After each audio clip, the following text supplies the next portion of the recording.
Avuxeni, vito ra mina hi Matodzi Rambiwani from See the Light Foundation. See the Light Foundation i xiyimisiwa lexi xi tirhaka na vanhu va hanyaku na vutsoniwa lebyi byo hambanahambana, ku nga ri na mhaka ku ri vutsoniwa bya wena byi njhani.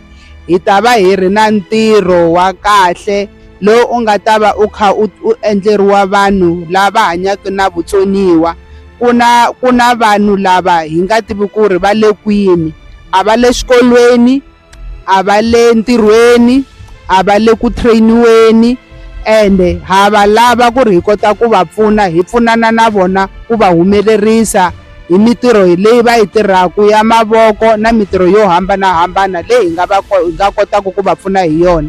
Ntirho wa hina wukulu lowu hi mi vitanaka or hi mi rhambaka ka wona ku ri mi ta wu nghenelela, u ta va u kha u endliwa a Thohoyandou Indoor Sports Center hi ti 4 ta March ku fikisela ti 6 ta March 2026.